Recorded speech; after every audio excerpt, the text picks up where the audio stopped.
Scott Dennison, and I had a follow up scheduled to give you guys a breakdown on what I think of this particular ad. We were asking the question last week, does this marketing rock or does it suck? And here is my response. I look at all advertising through some fairly fixed eyes, and I know some people get really annoyed by that because they'd like everything to be fluid and in motion and changeable. And the truth of the matter is, there is some validity to that view. But there's also fundamentals to advertising that just simply have to be adhered to if it's going to have any chance to work. And the voters were clear. They didn't particularly like this ad. In fact, all of them said that this ad sucked. And I have to agree with them. If I had to pick one or the other, I would say it sucked. And here's why. The fundamentals. It just missed on every single one of them. So let's just go through it real quick. Every single ad should have some sort of a headline.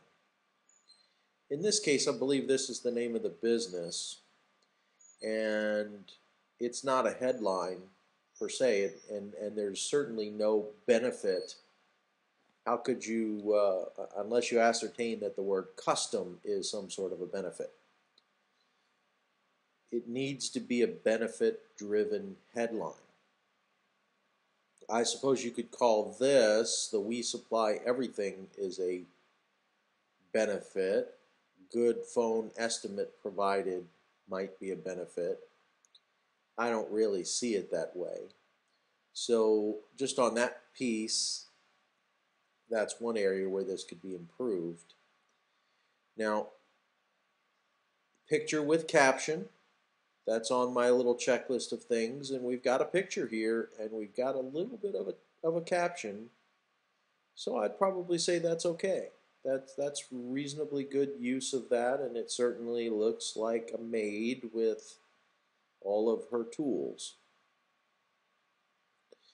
Next is an offer. And they've done a decent job of putting the offers in here. And if you look around this blog, I think I've written before, if not, I need to write again or soon, about the devastation that's caused to your bottom line by offering discounts like this. 20% off, 10% off. In most cases, a 10% off actually levels a 40% hammer to your profit margin. And you might say, well, how is that possible? If you have 10% off, how could that be 40% off? Well, it's in the math. If you do the math on it, you'd find that 10% off, in many cases, if you just have a 20% profit margin or a 25% profit margin, then 10% off is 40%. It just do the math and you'll see that 10% off is not necessarily a good thing. There's only one valid reason to do it, and that is if you're using it to acquire customers for the first time, in which case there's no indication that this is a first-time customer discount. Now, call to action is on my checklist, and I really don't see it.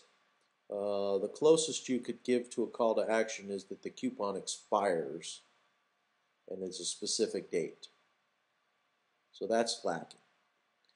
A method of responding. Well, there is a website here which we've blacked out. We're not trying to embarrass a business. We're trying to teach other businesses. We've also taken their phone number out. So that's their method of responding. So I guess you could say that that was intact. Risk reducer or guarantee. You really have to stretch just to see that. I suppose you could say the risk reducer is that there's no long-term contract, but there's nothing that implies that if I'm not happy, that my call to them and the work that they do for me is guaranteed.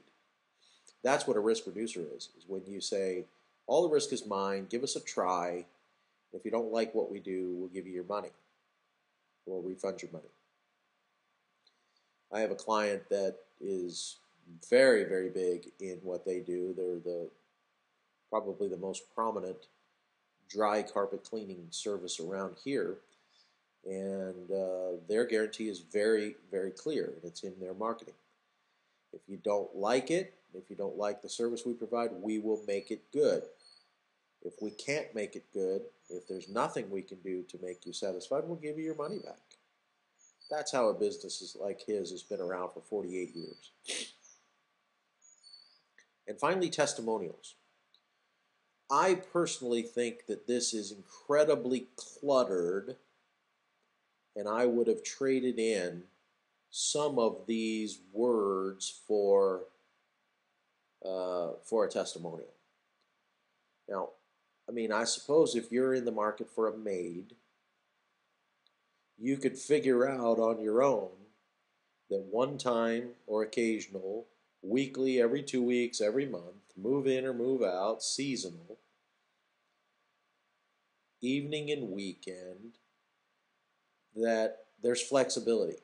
So you could take all of that and reduce it into something that says flexible scheduling.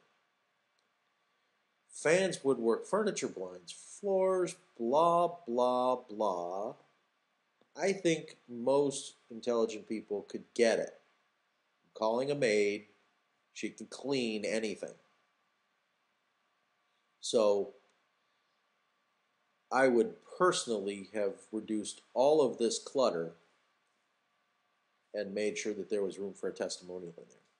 I would have definitely suggested a benefit-driven headline. The offer I would probably really think about before I would go with this one.